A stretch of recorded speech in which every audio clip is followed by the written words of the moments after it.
Hoje nós vamos conversar com o Roberto Lage. Antes de começar, vou ler uma coisa das histórias do Sr. Cohen, Bertolt Brecht. Muito bem. Se a gente só pensa na gente, não pode acreditar que comete erros e não vai adiante. Por isso, devemos pensar naqueles que trabalham para levar adiante o que foi por nós começar. Só assim a gente impede que alguma coisa se dê por acabar.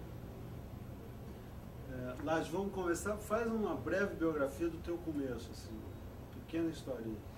Eu comecei em 1962 como ator.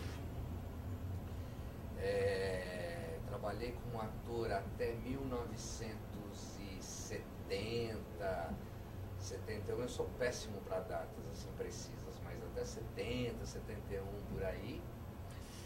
E aí eu comecei a dirigir em teatro amador. E a partir daí, do teatro amador, esse grupo acabou se profissionalizando.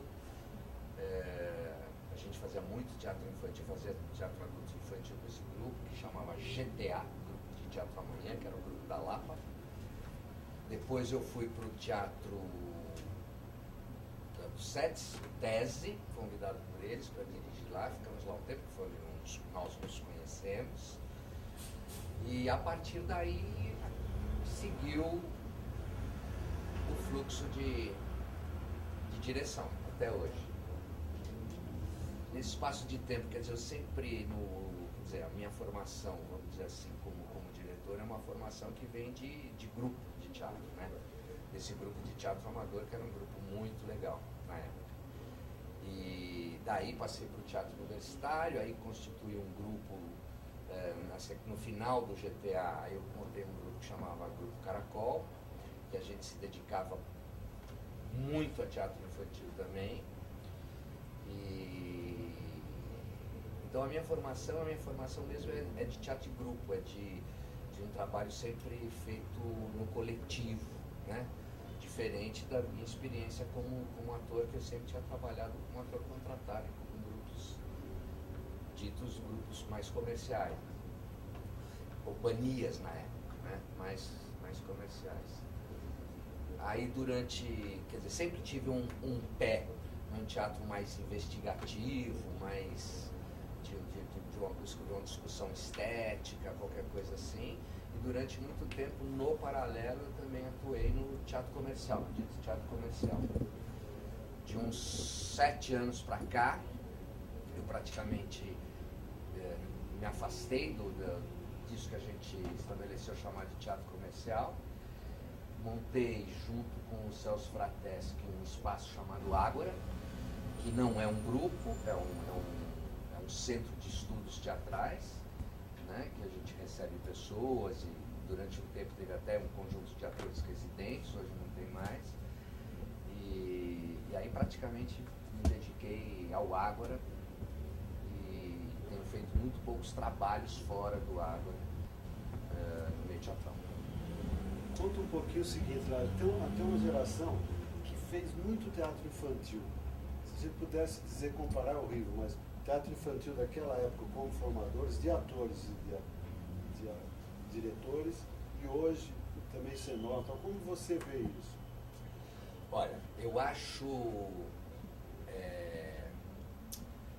Quando eu trabalhava como ator, eu já fazia também como ator muito teatro infantil em grupos, em companhias que eram muito fortes naquele momento, que era o teatro da Lídia Alicia, o teatro do Alessandro Memo, que funcionava no TBC, um grupo que tinha do João Rios. Esses grupos de teatro infantil que existiam, a grande maioria dos grupos que existiam na década de 60, eles eram fundamentalmente grupos comerciais, né, de teatro. Montava-se as histórias clássicas e não existia muita preocupação de acabamento, de qualidade artística, essas coisas. Eram espetáculos que, na maioria, eles eram feitos com, somente os do TBC, que eu lembro bem, eram feitos com os restos dos espetáculos adultos que saíram de cartaz. Então as coisas eram adaptadas para se fazer o teatro infantil.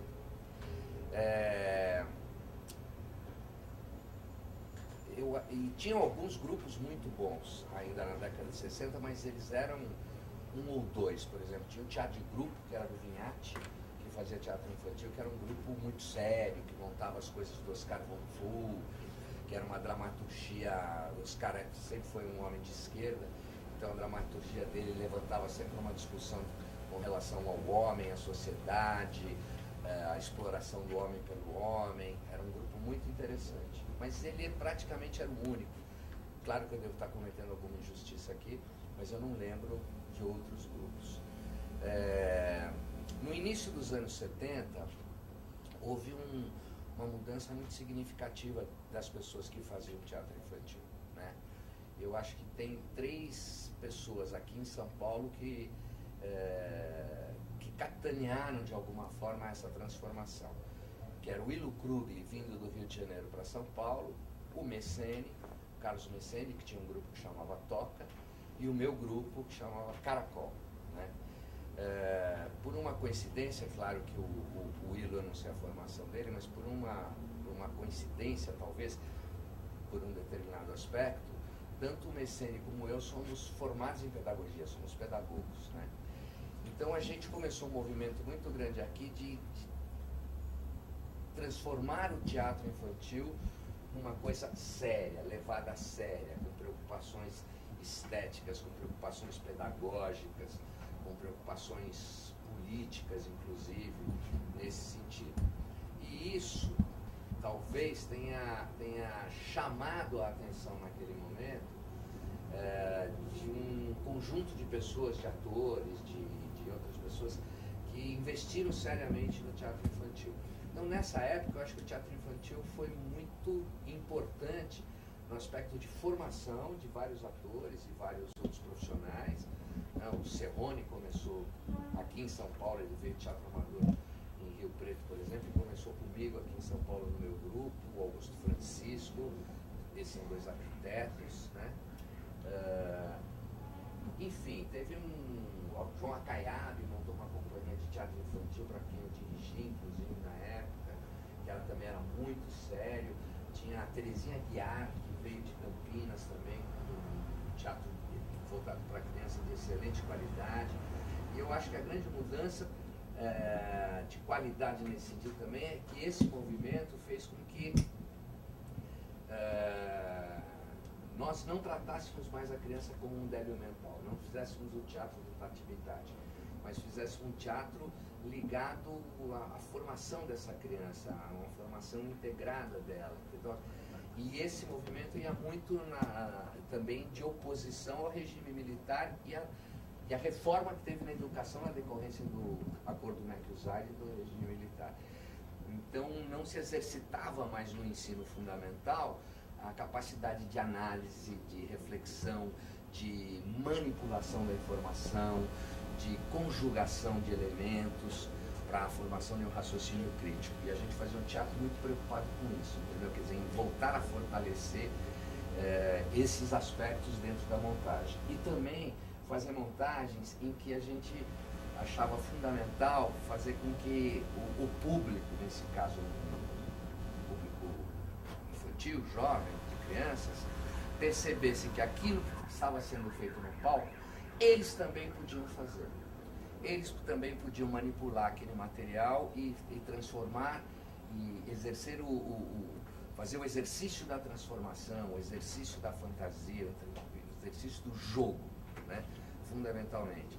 E eu acho que isso foi muito significativo para a formação de todos nós e para a formação de muitos atores e técnicos e criadores das outras áreas a partir desse período. Depois disso tem o SEDES, que é o Teatro de Teatro. Era ligado ao movimento estudantil. E teve ali também um papel importante. Vale lembrar que era aqui na antiga Faculdade de Filosofia São Pedro. Marquês de Paranaguá. Um teatro que está fechado até hoje, existe, né, mas não se utiliza. Isso já mostra a diferença da PUC daqueles anos para hoje. Né? Mas diz um pouco essa experiência. Como é que era esse trabalho num grupo que você foi convidado, era remunerado ou não, para fazer um trabalho determinado? Como é que era? Bom, o panorama universitário nessa época era muito diferente do de hoje, né? Então, especificamente, vou falar mais da PUC, mas também acontecia isso no Mackenzie, independente do aspecto ideológico, na USP tinha vários grupos e tal. A ideia era que o calouro, quando viesse fazer a sua matrícula, ele obrigatoriamente ele tinha que escolher uma atividade extracurricular, uma atividade paralela dentro da universidade, que podia ser música, podia ser teatro, podia ser qualquer música, teatro, tinha mais alguma coisa que eu não lembro. E nós, a partir da escolha, da opção desses calouros, nós começávamos um trabalho com eles, de exercício teatral, de jogos, de exercícios, de dar um instrumental inicial, mínimo necessário para começar a ir para o palco, e aí começavam as montagens com esses jovens universitários, com esses calouros, e que normalmente depois punhamos em cartaz. O grupo de teatro do TESE, ele tinha, a diretoria dele era formada por representantes de vários centros acadêmicos da PUC, né? Tinha pessoal da física, pessoal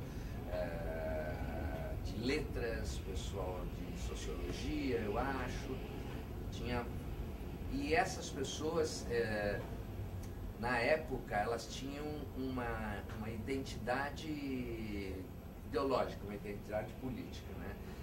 Isso não era explicitado, mas, por exemplo, nessa época, o grupo do TESE era muito ligado à VPR, né? Então, na decorrência também desses espetáculos, então eram espetáculos que tinham uma preocupação política, que tinham uma preocupação de discussão de um pensamento,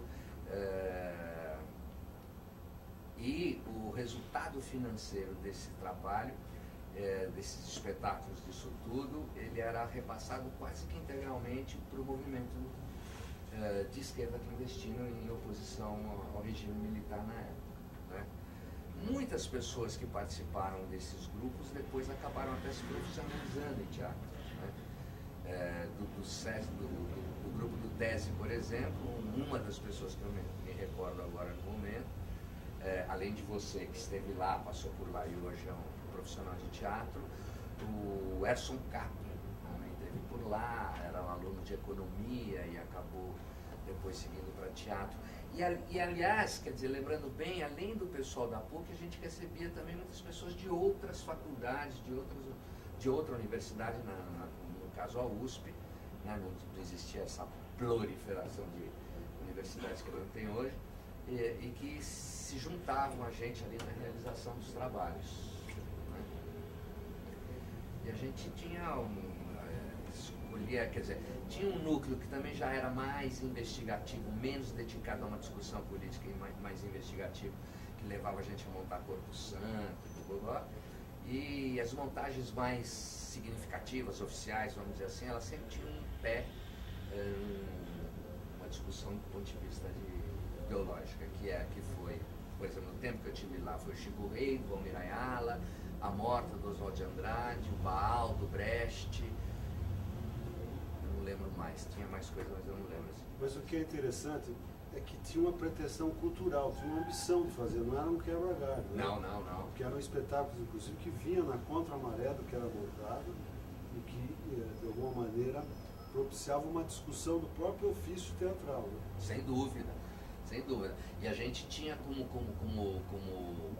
modelo, assim, como referência, principalmente o Teatro de Arena, na época, né? Quer dizer, o trabalho que se fazia no Teatro de Arena, os textos que eram escolhidos pelo Teatro de Arena, mas não era um simples fazer, a gente tinha uma preocupação de ordem de ordem cultural mesmo, no sentido maior da palavra, uma preocupação de ordem estética, uma preocupação de formação dessas pessoas.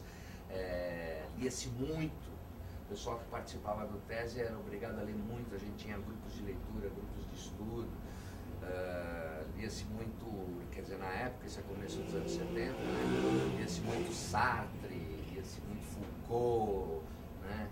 Lia-se bastante, estudava-se muito. Bom, tem um período, vamos dar um salto, que eu me lembro que eles brincavam que é o seguinte, da nova geração, Flávio Rangel era você. Você fazia isso, como é que você vê isso, essa brincadeira? Porque escondia uma outra face que depois, quando conheceram você, que você tinha lá atrás, você voltou a fazer, acharam estranho. O Roberto também é isso. Foi por conta de um refluxo político do país, foi por conta da censura, mas teve um período que você fez muito mais, vamos chamar assim, sem ser depreciativo, um teatro comercial do que dessa origem sua. Foi? Teve sim. Teve um período bastante grande, acho que uns 10 anos, que eu fiz muito mais dito teatro comercial do que qualquer outra coisa. Na realidade, essa minha opção naquele momento, essa minha escolha naquele momento, quer dizer, no paralelo eu sempre fazia umas coisas bandidas, sempre teve essa coisa. Mas o que chamava mais atenção, o que estava mais à vista, eram os espetáculos mais comerciais. Eu trabalhei durante muito tempo, quer dizer, durante muito tempo eu fazia teatro e eu dava aula, né? Eu era educador mesmo. E chegou num momento em que eu tinha que fazer uma opção, né? Chegou um momento em que ou eu me dedicava mais substancialmente, verticalmente, para a educação, né? Ou eu tinha que abrir mão da educação e ficar só com o teatro. Porque eu já estava começando a não aprimorar nenhum dos dois lados nesse sentido, né? E a minha opção nesse momento foi ir para o teatro.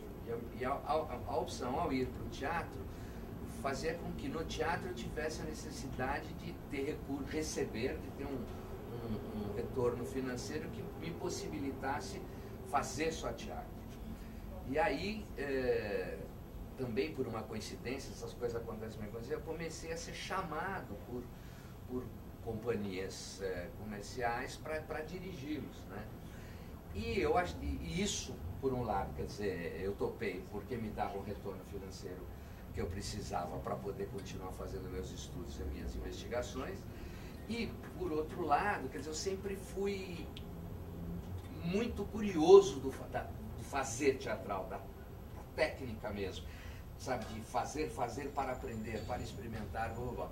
E o teatro comercial me dava essa margem, entendeu? De entrar em contato com uma série de profissionais com mais tempo que eu de teatro, desde cenógrafos, atores, figurinistas, com quem eu aprendi muito fazendo isso, né?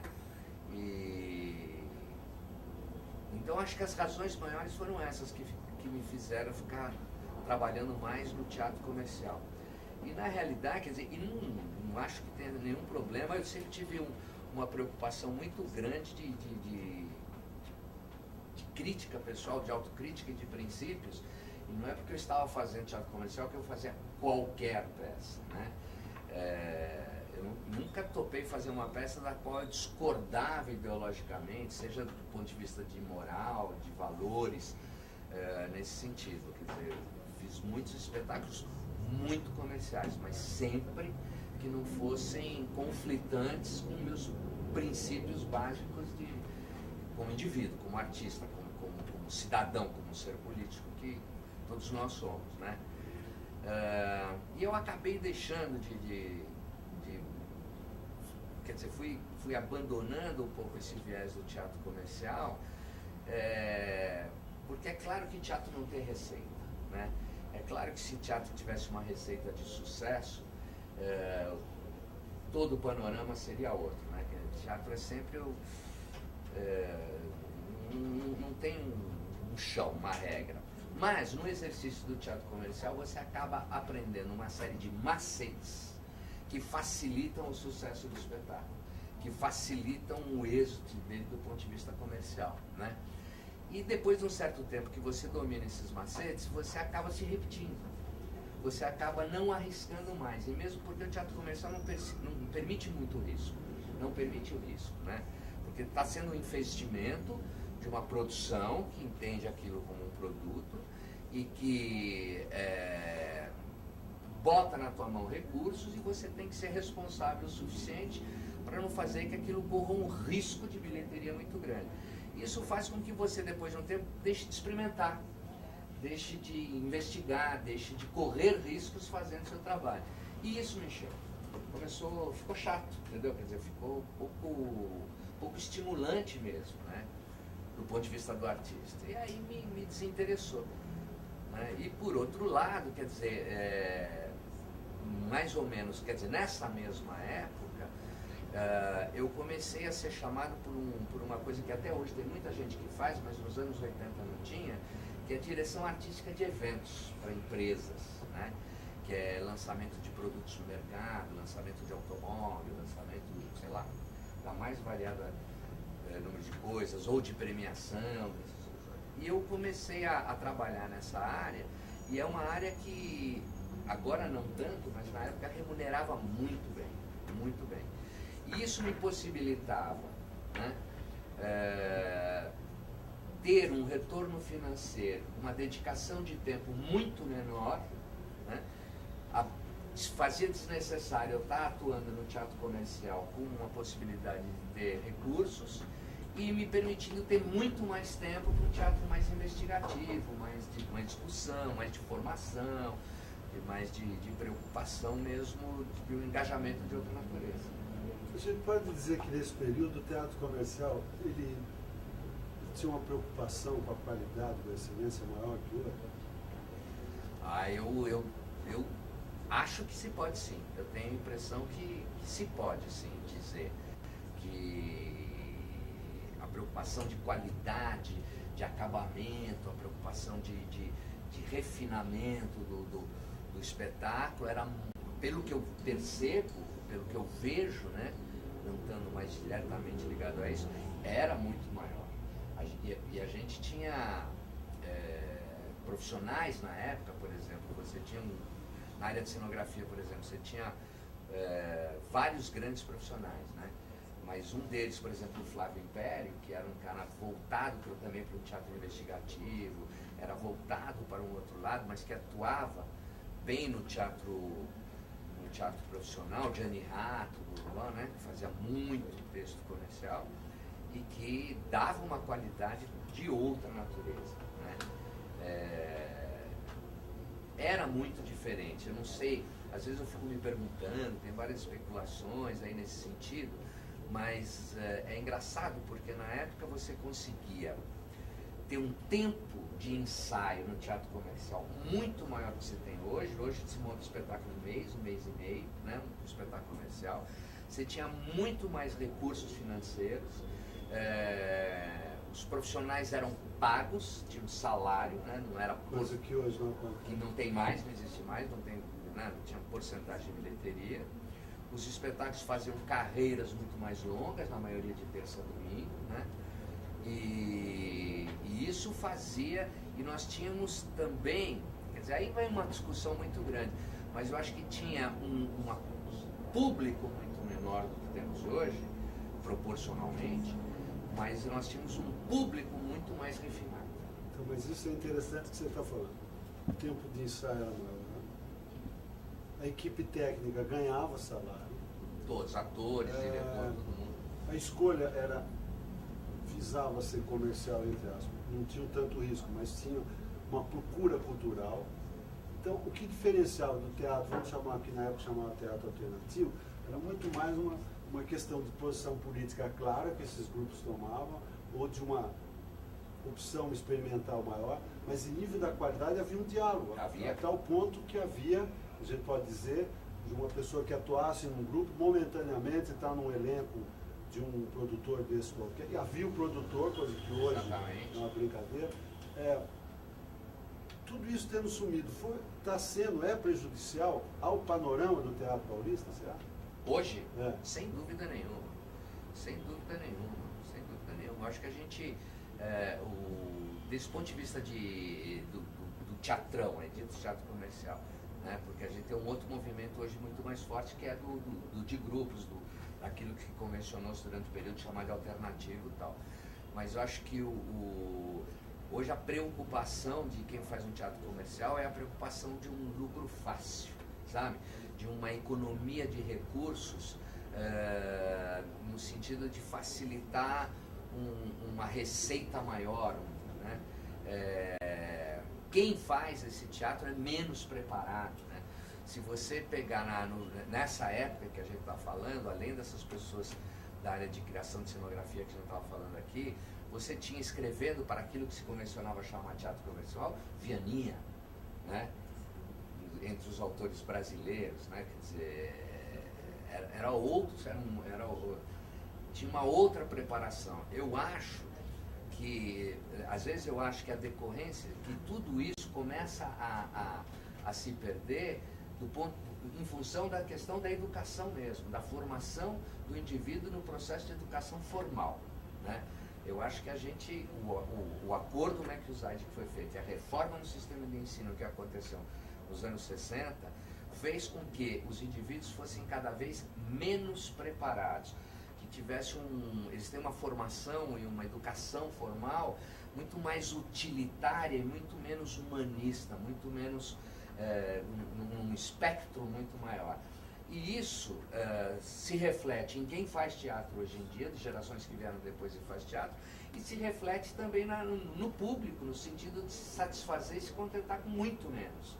Essa é uma das justificativas que eu dou, não sei se está certa, né? Quer dizer, mas é uma das razões que eu penso. Eu vejo que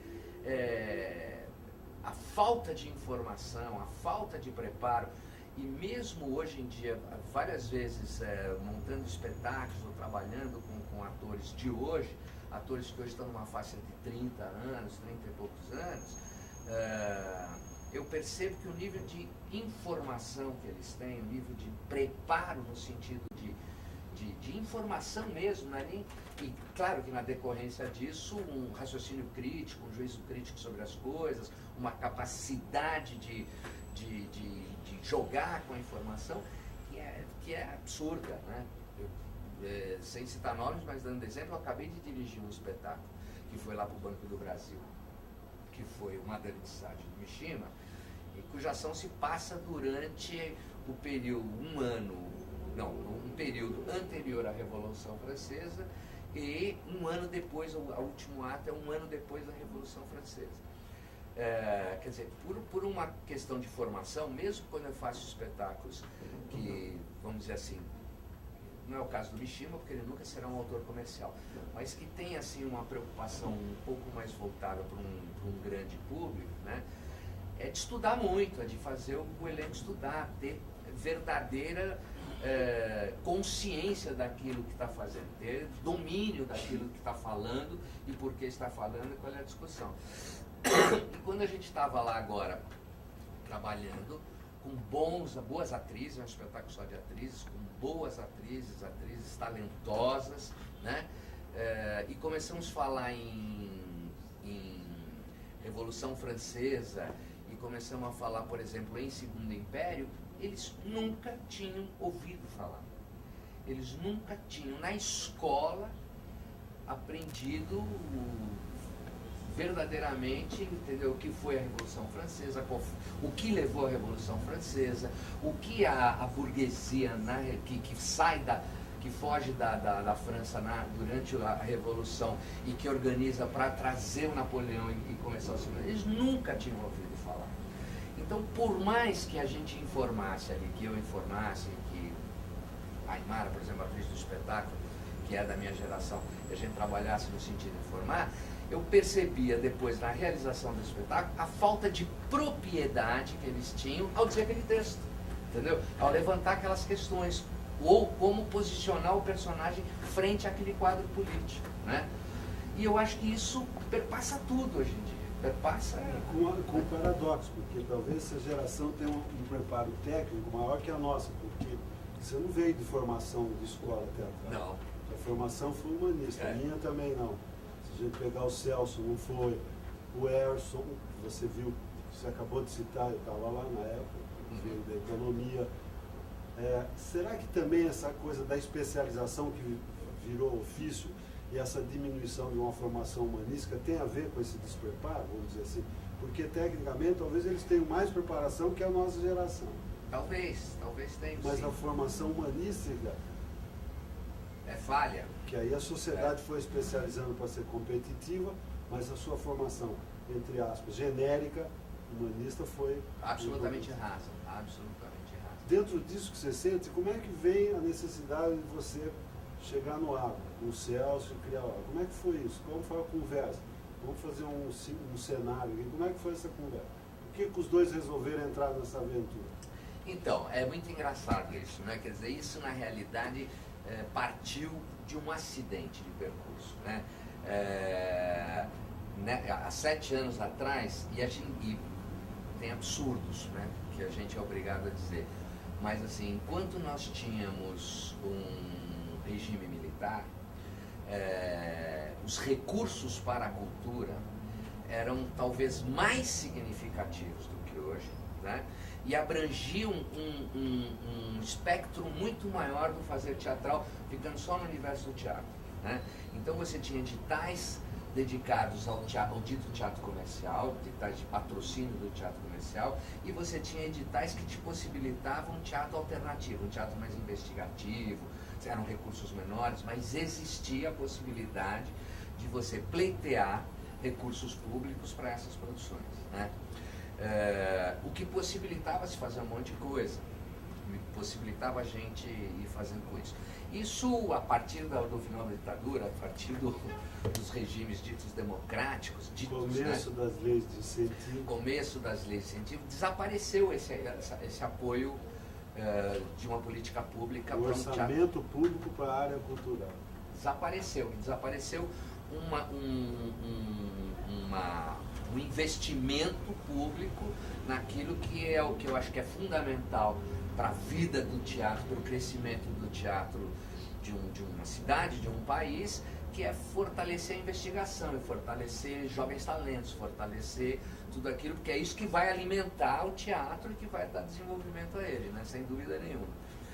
Então, na falta disso e no desejo de arrumar um jeito de poder fazer, e é engraçado também, porque o sobreviver, né?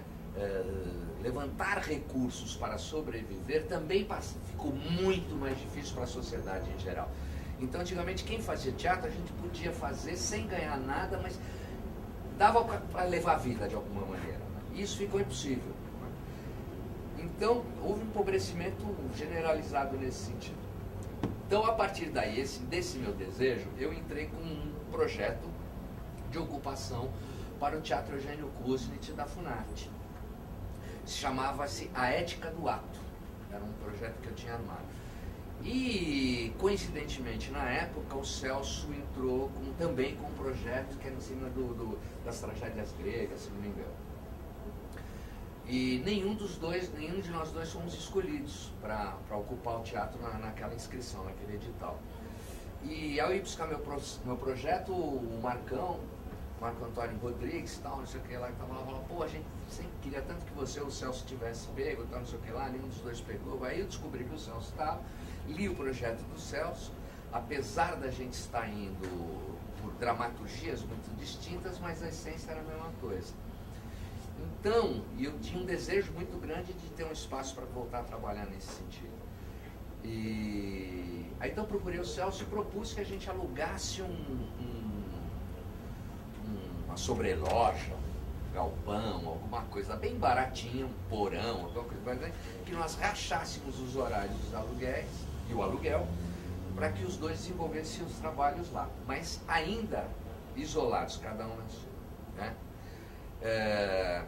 Para não me alongar muito nessa história, quer dizer, coincidentemente, nessa época, eu deixei de pagar uma conta por esquecimento e tive que pagar num escritório de advocacia no centro da cidade. Quando eu fui pagar na escola, eu reencontrei a Arlete, que hoje é a proprietária do antigo Teatro Bexiga, hoje Ágora, hoje chamado de Ágora, que estava lá também pagando uma conta, tal, nesse sentido. E aí, conversando com ela falou que ia fechar o teatro, porque ela estava dedicada à aviação comercial e que as pessoas, sempre que ocupava o teatro acabava dando problema para ela e que ela estava alugando para uma estamparia.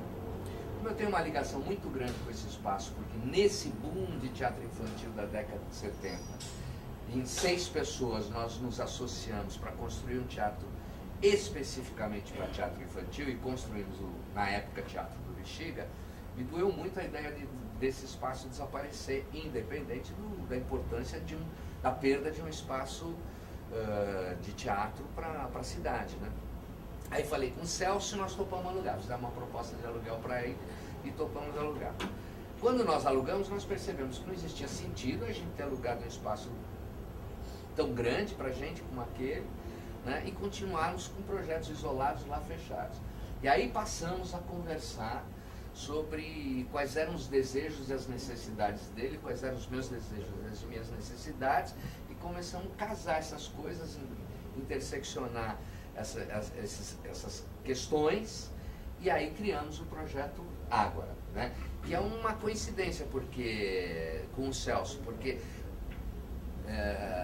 voltando no tempo, quando eu deixei de ser ator para começar a dirigir teatro amador lá na Lapa, o Celso era um jovem que queria fazer teatro e eu não deixava.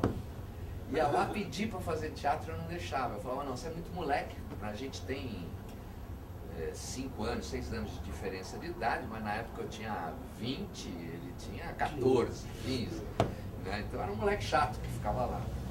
Até que um dia ele chegou e bateu na minha cara lá e falou, você não me quis aqui, mas o UOL me quis, estou indo pro Teatro de Areia. Então eu tenho uma relação com o Celso muito antiga, né? E aí a gente sempre teve uma postura e um pensamento, uma posição ideológica muito próxima, muito semelhante. Ele lá no Arena, depois com o pessoal do Maurício Segal, e eu com as minhas coisas e tal. Então a gente sempre esteve muito próximo. Então foi fácil agora a gente ter esse casamento de ideias, né? Quer dizer, e a gente, por outro lado, depois agora, quer dizer, já tinha dirigido o Celso algumas vezes antes disso, como ator, e agora percebemos que a gente tem uma afinidade artística, uma afinidade de trabalho muito grande, né? Muito fácil nós dois trabalharmos juntos. E aí começou esse projeto do Ágora. E nessa origem do Ágora, a gente sentia falta, nós sentíamos falta, como todo mundo, evidentemente, da falta das pessoas se encontrarem, houve uma época em teatro que todos nós frequentávamos o mesmo restaurante, a vida era mais fácil, todo mundo tinha dinheiro a mais, o número de restaurantes era menor, o número de pessoas que faziam teatro era menor, então tinha ali sempre uns 2 ou 3 restaurantes que eram um ponto de encontro, onde havia uma ebulição de pensamento, de discussão sobre peças, sobre trabalho, sobre o que um está fazendo, o outro está fazendo, essa coisa toda. E isso se diluiu, se dissolveu, né? Quer dizer, a partir da redemocratização, isso por N razões se dissolveu. E a gente sentia muita falta de voltar a conversar junto, a pensar as coisas juntos, a refletir as coisas juntos, a fazer uma retrospectiva do que foi feito, do que estava sendo feito. Tá? E aí, e fazer um teatro também que dialogasse diretamente com o seu entorno, sabe? O seu entorno, quer dizer, do pequeno mesmo, começar ali do bairro, para isso ter ir se abrindo, né? Um pouco a célebre frase do Tolstói, né? Pinte a sua aldeia de branco, você está fazendo uma obra de arte, né? Tem sempre um multiplicador de coisa, mas a partir do mínimo necessário, e uma série de outras identificações estéticas também. Eu sempre gostei de espetáculos que tivessem sempre o mínimo em cena para contar essa história, né? O Celso também. Então, enfim, aí a gente foi indo e aí fizemos o projeto do Ágora e tentando, naquele momento, ver também, por um outro lado, o que o poder público deveria estar fazendo e não estava fazendo, e que então a gente decidiu de alguma forma fazer. E aí começamos com seminários, começamos com grupos de estudos, fizemos vários ciclos de encontros de diretores, de atores, de grupos, de cenógrafos, fizemos seminários de dramaturgia, 2 seminários de dramaturgia, né? Levamos muita gente para falar, para conversar lá, e foi um período muito, muito, muito rico mesmo, assim. Mas basicamente no início não era para se constituir um grupo, apesar de vocês terem origem, né? De terem sempre trabalhos em grupos, vamos dizer assim, na origem dos dois. Mas no início não foi essa a perspectiva. Não. A perspectiva foi realmente a partir de nós... Criar um centro difusor de discussão. Exatamente. Isso é uma carência até hoje. Assim. Eu acho que ainda é, né? Nisso o Arte Contra a Barbárie ajudou alguma coisa ou não? Não, a gente, quer dizer, a gente sempre teve um vínculo com a Arte Contra a Barbárie. Eu digo no aspecto de recuperar um pouco sem esse dúvida fórum. nenhuma. Assim, eu acho o Arte Contra a Barbárie um movimento que foi fundamental. Foi fundamental, um movimento aglutinador, um movimento cujo maior mérito eu acho foi não querer se oficializar, se organizar nesse sentido, né? Mas permanecer sempre como um fórum ali de discussão, de ideias, um fórum permanente nesse sentido. Eu acho que o Arte Contra a Barbárie foi fundamental, uma transformação de um panorama de teatro. E você levantou uma coisa interessante, que é São Paulo ter sido menor, entre aspas, a gente se encontrava mais. Mas uma coisa que fica claro, que a água é nomeável, né? Pelos projetos de vocês, pela discussão que teve na secretaria na época do Celso, Teatro da Cidade. O teatro é eminentemente um fenômeno hoje urbano. E é interessante que os momentos de riqueza dele, que a gente vai ver na história, é um momento em que ele não é feito por um só. Não adianta alguns dar certo, onde há um movimento social. Vocês concordam com isso? Sem dúvida nenhuma. Sem dúvida nenhuma. Quer dizer, os momentos mais ricos na história do teatro, inclusive, quer dizer, não é só aqui, mas se você pensar na história do teatro como um todo, são sempre esses momentos em que tem uma ebulição cultural maior na polis. Né? Hoje, inclusive, ainda não recuperamos o que já havia na época, sei lá, anos 70, até anos 80, que é esse diálogo entre as diferentes linguagens artísticas. Né? Ainda continuam nós fazendo teatro, cinema faz cinema, artes plásticas acho que tem um mercado, fica ganhando dólar, com música. Isso é um panorama que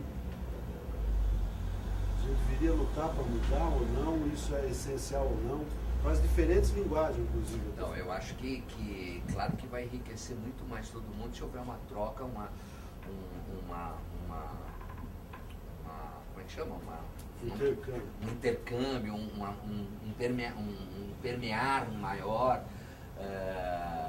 dessas manifestações todas, sem dúvida nenhuma. Vai ser enriquecedor para todo mundo. Eu não sei se a questão é de ordem econômica, que faz com que hoje as pessoas se isolem, se fechem em guetos, né, para preservar os seus recursos ou para brigar contra os recursos dos outros, ou o que é, mas pô, é verdade, você lembra muito bem, quer dizer, a gente tinha encontros na década de 70 em restaurante e estava ali presente o pessoal da música, o pessoal de artes plásticas, o pessoal de teatro, o pessoal de cinema, numa profunda troca, numa profunda promiscuidade produtiva, né? Roberto, vamos pegar o seguinte, a peça de Londrina, como é que chamava que você fez com o Luca? O Amor é Mais Frio que a Morte. Então vamos começar. O Amor é Mais Frio que a Morte. Vamos lembrar alguma. Mancha Roxa. Mancha Roxa. Mais para trás tem das que eu gosto muito, o Gosto da Própria Carne. Gosto da Própria Carne. Você está falando das bandidas, né? Bandidas. Vamos pegar esse lado bandido. Tem mais, que eu não lembro, tenho memória. Os Justos. Os Justos agora. O Justo é menos bandido, o Justo é mais comportado. Não, mas eu digo bandido no sentido de que há uma contramão na história. Certo. Né? Porque também no bandido hoje no Brasil, até para alguns é vantagem, porque a bandidagem já ficou mocinho. Né? Mas o que eu digo é o seguinte, esse percurso é uma forma de realimentar o criador,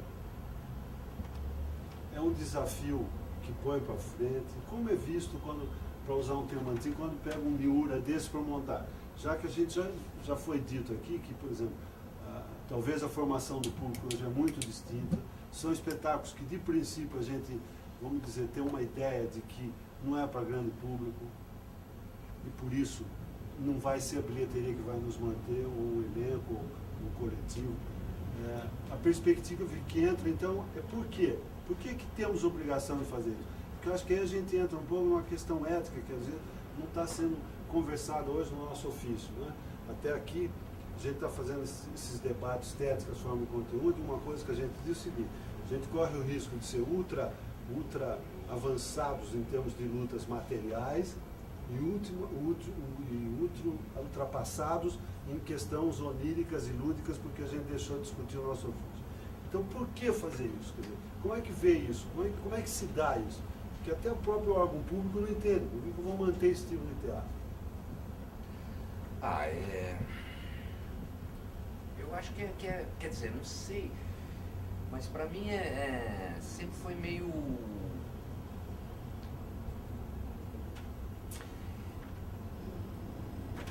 Sempre foi meio fundamental por várias razões. Assim, tem algumas questões de ordem pessoal, como pessoa, como artista mesmo, assim, que me...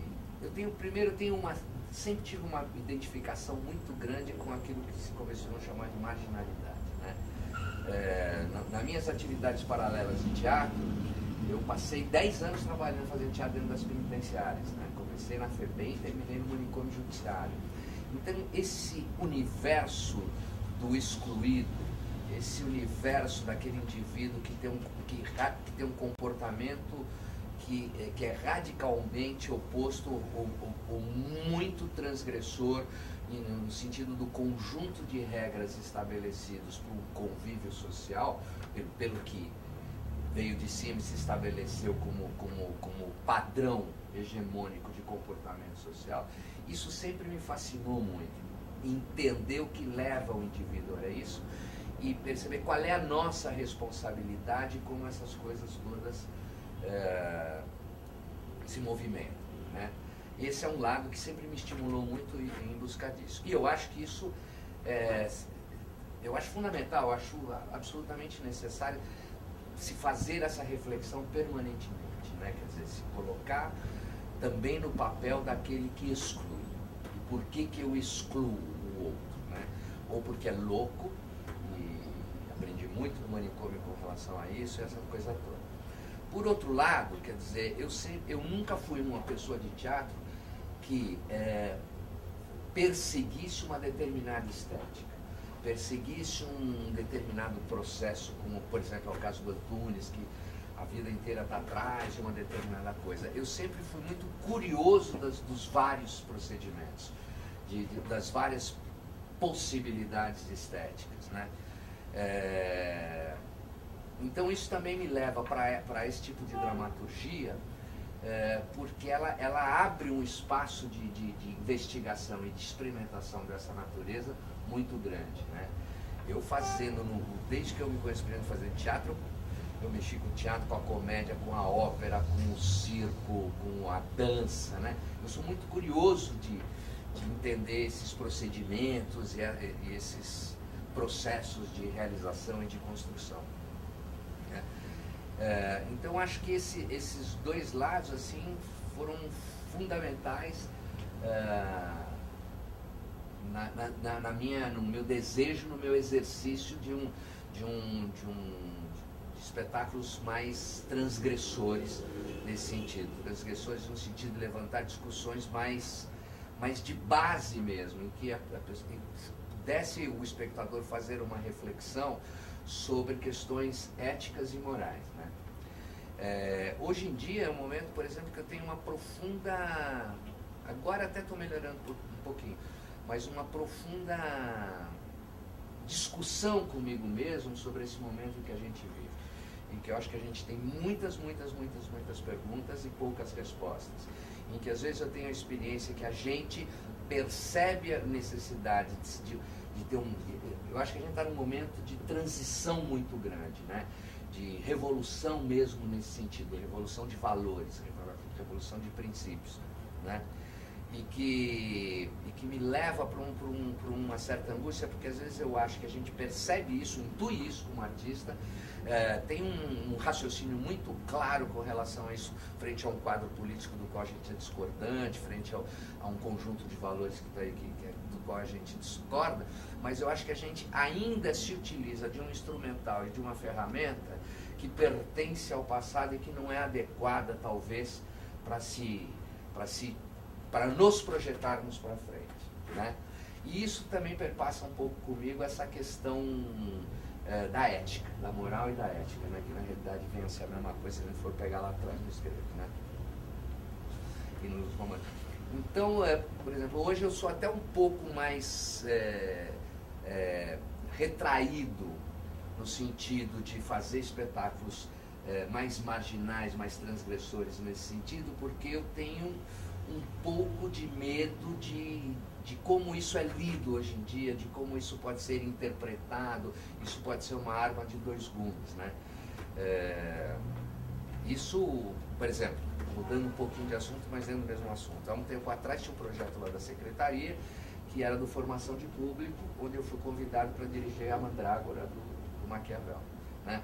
E a Mandrágora do Maquiavel, bom, todo mundo conhece a história, essa coisa toda, mas esse espetáculo foi feito especificamente para público da periferia, que vinha em ônibus de colégios públicos da periferia mesmo para assistir. E se você pegar a Mandrágora para uma pessoa que não conhece Maquiavel, que não tem uma noção do que é o pensamento filosófico do Maquiavel, e que simplesmente assiste aquele espetáculo, vai entender que trambicar é legal, dá certo, né? Quem trambicou, quem deu o golpe certo, foi quem se deu bem. Acabou porque na realidade é o que acontece. Exato, e é o que acontece hoje em dia, né? Então eu ficava muito angustiado, quer dizer, eu discuti até na época a escolha com o Gianni Ratto, que era o curador disso, a escolha desse texto para isso, né? Tentei mudar a leitura disso, criando uma música final com Gustavo Kullak, para ter ficou quase com um juízo crítico meu mesmo em cima daquilo tudo, tentando passar para os garotos que não é assim, né? Mas isso me trazia muita angústia, entendeu? Porque eu falava assim, eu acho que talvez não tenha sido o texto mais adequado para isso, e o meu compromisso em relação a isso. E eu sinto um pouco essa mesma coisa com relação a essa marginalidade. A escolha de fazer os Justos, por exemplo, vem um pouco na decorrência disso, né? Quer dizer, uma das coisas assim mais simples do caminho nos Justos era isso, quer dizer, existia um princípio ético do revolucionário, né? que era o qual a vida humana é absolutamente sagrada. Isso não quer dizer que, em função de uma causa, de uma revolução, de um movimento popular, eu seja obrigado a matar. Mas isso não me exime da responsabilidade de assassino, né? E como eu sou assassino, eu tenho que usar essa morte como uma manifestação do meu ideário, mas eu tenho que pagar com a minha própria vida, né? Aquele grupo que chamava-se terrorismo individual, né? E em seguida vem o terrorismo de Estado, onde está legitimado matar, né? Em função da maioria, e este valor primeiro de respeito à vida humana, que se a gente pegar do ponto de vista ético, no século de ouro da Grécia Antiga, era o pilar, né, da ética, né? Quer dizer, o seu exercício de cidadania era buscar o bem-estar de todos, até dos seus escravos, né? Era a questão o princípio era da educação, de educar, isso foi por 10. Aí a gente cai no individualismo, aquele papo até que a gente estava tendo ontem aqui por causa do espetáculo, essa coisa toda. E hoje eu me pergunto se nesse momento de transição, eu vou falar uma coisa absolutamente polêmica, mas é só, se nós não estamos ainda nos pautando.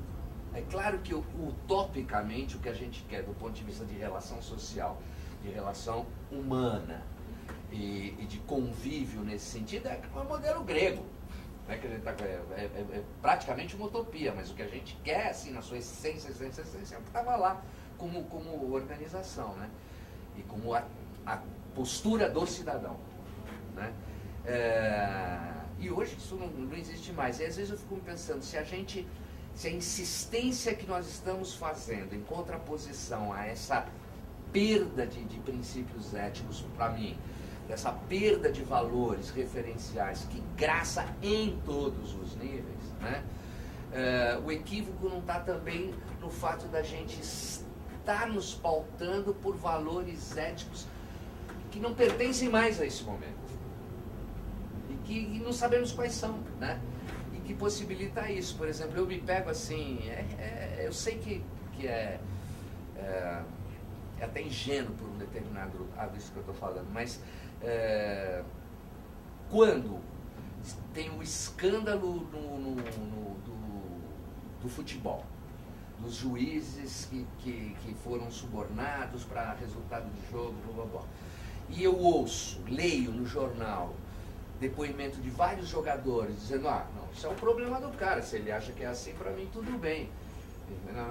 Eu falo, sabe, se o indivíduo que está sendo prejudicado pela ação daquele indivíduo que foi comprado para estabelecer o resultado no jogo, e para ele isso tudo bem, né? Eu falo, cara, por onde que a gente pega, né? Aí tem o escândalo do mensalão, da propina, por baixo do pano, para tudo isso. Existe um conjunto da sociedade absolutamente indignado com isso, né? Aí eu venho para os meus próximos da classe teatral indignados, falando de roubo, dessa coisa toda, que claro que eu não concordo, sou absolutamente contra essa coisa toda. Mas quantas dessas pessoas que estão se posicionando dessa maneira não compram nota fiscal para pagar menos imposto? Sabe? Quantas das pessoas ainda no nosso meio que apresentam um volume de nota fiscal na cooperativa maior do que o seu gasto verdadeiro para diminuir o imposto incidente sobre o que ele vai ganhar como ganho pessoal, né? Então onde é que estão esses princípios e esses valores? Né? Quer dizer, será que já não mudou e a gente não tem que reorganizar isso, reordenar isso de uma outra maneira? Será que essa insistência que a gente tem de resgatar e tentar impor aqui valores e princípios que pertencem a um outro momento, a uma outra estrutura econômica, a uma outra estrutura política, a uma outra organização social, uma polaridade entre capitalismo e comunismo que não existe mais, né? Como é isso? Eu me sinto nesse momento absolutamente desajustado, né? E como artista desajustado, muito temeroso de fazer espetáculos que possam oferecer uma leitura que venha, por mais que o meu objetivo, o meu interesse seja do bem, venha repercutir, ou venha resultar numa reflexão negativa. Bom, eu vou só fazer um parênteses, que é o seguinte: você falou lá atrás que trabalhou na FEBEM, chegou até o manicômio. Acho que foi um momento da tua vida que isso foi uma opção ideológica, social. Por tudo isso que você está falando, acho que essa é a primeira coisa que a gente nota na sociedade. Quer dizer, hoje talvez a pessoa fizesse todo esse percurso seu e dificilmente estaria ligado a uma opção ideológica ou ética, mas sim criar um nicho de trabalho para ela sobreviver. Para ganhar dinheiro. Para ganhar dinheiro. Então talvez você tenha razão quando você diz, não adianta eu também montar uma coisa radical, porque o cara acha que eu estou montando, não por acreditar ou pôr em questão isso, mas para criar um nicho que o meu teatro venha ter um espaço dentro da gôndola de entretenimento paulista. Né? Eu acho interessante fazer esse parênteses, porque é uma reflexão que não é feita, eu acredito. Então hoje é possível você ter um grupo que se diz de esquerda e que efetivamente ele ideologicamente não seja de esquerda, mas ele opta por uma certa dramaturgia da cena ou uma dramaturgia do texto de esquerda, por ser um nicho que lhe garante um espaço dentro. Isso é só fruto porque nós vivemos uma sociedade do espetáculo ou porque acabou esse parâmetro político, como você falou lá na tua fala. Quer dizer, não tem mais essa contraposição da Guerra Fria entre capitalismo e comunismo. Então, quer dizer, os princípios acabaram, foram tudo na lata do lixo da história, como diz o Fukuyama, acabou a história mesmo, ou as pessoas fizeram isso porque lhe dá uma possibilidade mais livre de serem encarnadas. Só para ser Nelson Rodrigues. Eu acho que a tendência maior, quer dizer, eu nunca pensei sobre isso, estou pensando agora, mas eu acho que a gente vive hoje em dia numa sociedade de mercado, né? E eu acho que o que leva a maioria das pessoas a fazerem opções são muito menos pautadas em questões ideológicas, em questões éticas, mas em questões de mercado, de ter o seu nicho, de ter o seu espaço, de garantir ali um canto, né, para poder desenvolver o seu trabalho, ter lucro, ganhar um dinheiro com isso, né? E com isso há uma redução da função do teatro. Sem dúvida, sem dúvida, sem dúvida. Quer dizer, a gente tem aí, até que o Celso estava falando ontem também aqui, né? Mas a gente tem aqui, a gente vive novamente, como você acabou de dizer, o fenômeno da espetacularização, né? Então, o teatro passa a ser utilizado para se fazer grandes espetáculos, grandes shows pessoais, né? A atitude do Roberto Jefferson é uma atitude absolutamente teatral, espetacular nesse sentido, né? E isso eu ouvi muito na rua depois dos depoimentos dele, pessoas elogiando ele por isso, né? Pela atitude dele, por essa coisa toda. Eu acho que isso permeia quem faz também, né? Não é diferente, por exemplo, do que a gente vê, por exemplo, pessoas que gostam de trabalhar com grupos sociais à beira da marginalização, do qual, para 42 jovens, por exemplo, faz um projeto que custe 4 milhões. Pois é. E nada chega para esses jovens. Pois é. Quer dizer, no fundo, a pobreza é uma coisa que enriquece quem já tem. Ela é um bom nicho para enriquecer quem já tem. Exatamente. Interessa a pobreza. Interessa a pobreza. Interessa manter a pobreza. Dentro disso, quais são as crenças que se mantêm com você com relação ao teatro, aqui não querendo ser catequético, mas sendo, e quais são as grandes descrenças? Olha, a grande crença que eu tenho no teatro ainda e que eu vivenciei isso claramente assim no micro, o tempo que eu trabalhei dentro do sistema penitenciário, né? É a capacidade que o teatro tem de transformar o indivíduo, de possibilitar ao indivíduo uma melhor qualidade de vida no seu sentido mais amplo. Um desejo de saber, um desejo de refletir sobre, um desejo de ser um ser humano melhor, né? Desde as coisas mais simples, por exemplo, lá no Ágora, a gente durante muito tempo, agora não está existindo, a gente tinha um projeto que chamava Ágora Moleque, a gente trabalhava com a molecada de rua, né? O simples exercício do fazer teatral ali fazia com que aquelas crianças melhorassem na sua higiene pessoal, melhorassem na sua indumentária, não no sentido de botar roupinha de moda, mas que andasse com roupinha mais limpa. Melhorou nas relações humanas deles com o bairro e com os outros colegas de trabalho, né? Essa mesma coisa acontecia dentro do sistema penitenciário com o exercício teatral lá dentro.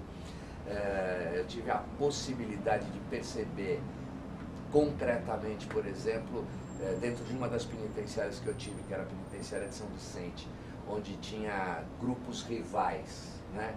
Absolutamente rivais, e através do trabalho de teatro feito lá dentro pela gente, nós conseguimos unir esses grupos, nós conseguimos fazer que deixasse de existir uma rivalidade na convivência, na ocupação daquele espaço. Claro que eles tinham outras rivalidades, até ideológicas dentro do universo deles.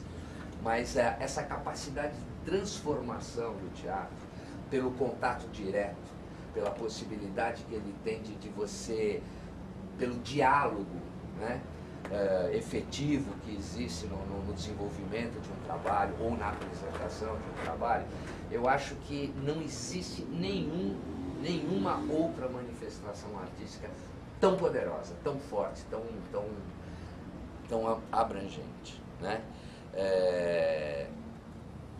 Eu acho assim, por exemplo, do que eu acreditava no passado, que foi um sonho de todos nós, entendeu? Que através do teatro nós íamos mudar a sociedade, nós íamos mudar o regime político de um país. Eu acho que esse alcance que o teatro até já teve no passado, em sociedades menores, em outros momentos da história, agora não tem mais. Eu acho que ele não tem mais esse poder, né? Frente às outras mídias, frente a essa competição, frente a esse valor. Mas eu acho que se existe uma possibilidade nesse momento de transformação do homem e da sociedade, e é aí que eu acho que a gente deve fortalecer o nosso trabalho e brigar e lutar contra e fazer militância mesmo, na contramão disso é na transformação do indivíduo, do homem, de cada um.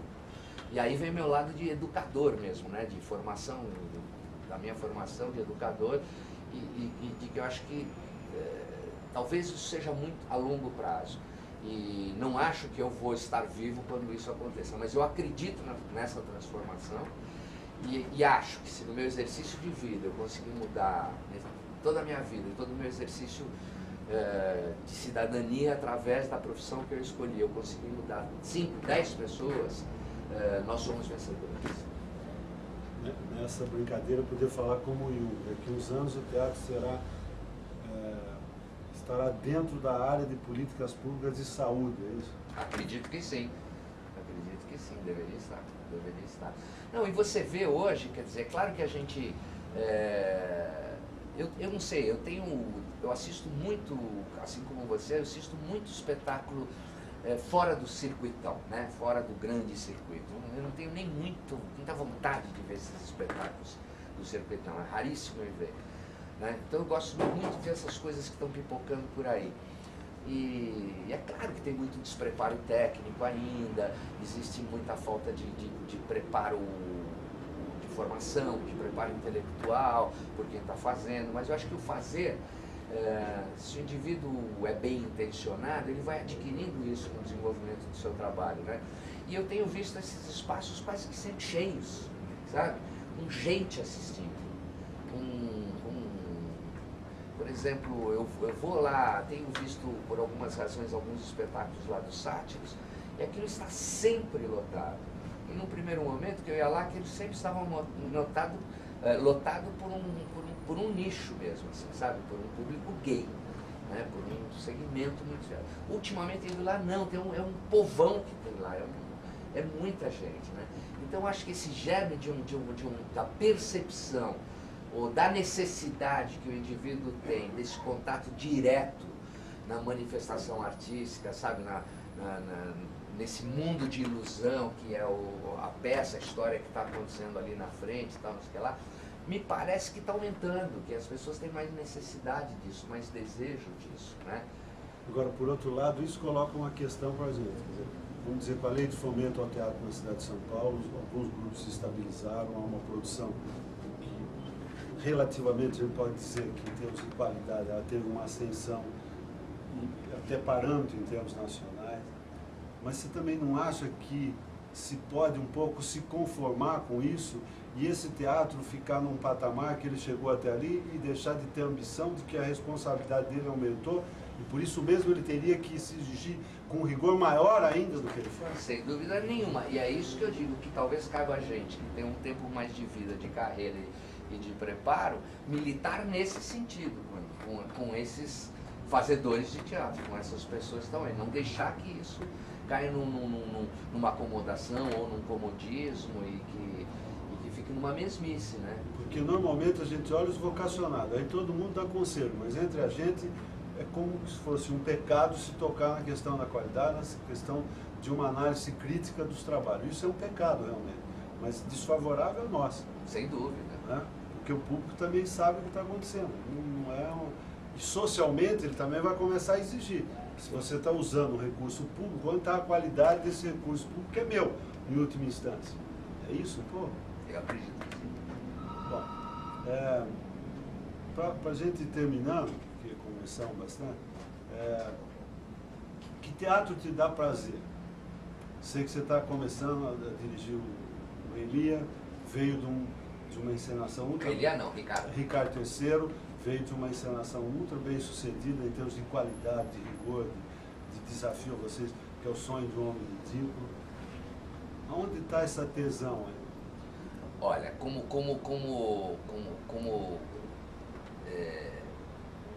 diretor, vamos dizer assim, entendeu? Quer dizer, como pessoa que faz teatro, meu grande tesão, quer dizer, sempre foi, cada vez é maior, meu grande tesão no fazer teatral está diretamente ligado à dramaturgia e à interpretação.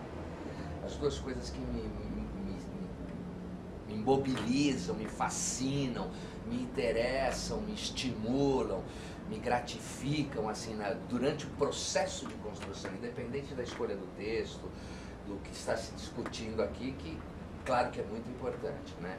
Da tese que eu estou defendendo com esse trabalho.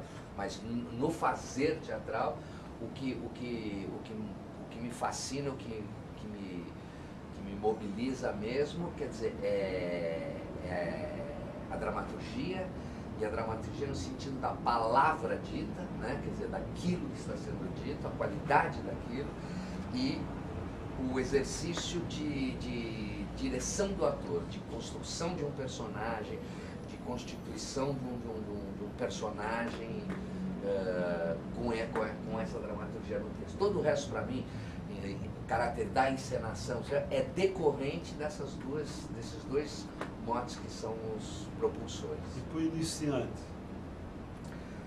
Para quem está começando a fazer teatro, eu acho que, fundamentalmente, o desejo de estudar, o desejo de conhecer. Eu acho que não é possível uma pessoa querer fazer teatro se ela não for estupidamente curiosa, se ela não for muito interessada em estudar, se ela não for inconformada, sabe? Quer dizer, é muito prazeroso a vida de quem faz teatro. Eu me sinto um ser privilegiado nos meus 40 e tantos anos que eu já faço teatro. Mas você tem que ter claro para você que você está optando pelo efêmero, você tem que ter claro para você que o teatro vai te pedir tudo, e ele, como o teatro, ele te dá muito pouco em retorno. Ter claro para você que antes do teatro ser uma profissão, vai parecer babaca, mas não é.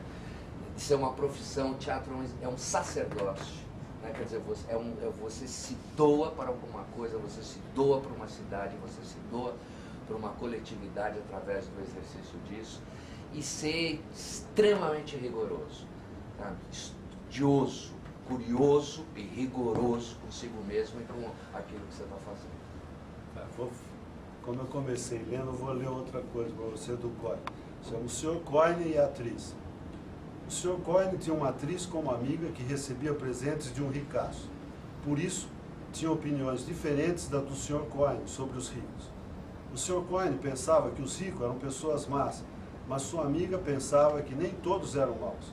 Porque ela pensava que nem todos os ricos eram maus, ela não pensava porque recebia presente das mãos deles, mas porque, acreditando em si, ela não achava possível que as mãos dela pudessem aceitar presente de pessoas más. O Sr. Coyne, depois de muito pensar sobre isso, não pensou sobre ela, o que ela pensava sobre si. Pega-lhes o dinheiro, disse, valendo-se do inevitável, o Sr. Coyne. Eles não pagaram os presentes, mas os roubaram. Pega o botim roubado dessas pessoas, mas a fim de que possa ser uma boa atriz. Não posso eu ser uma boa atriz sem ter dinheiro? Perguntou sua amiga. Não, disse o Sr. Coyne veemente. Não, não, não. So long, bye bye.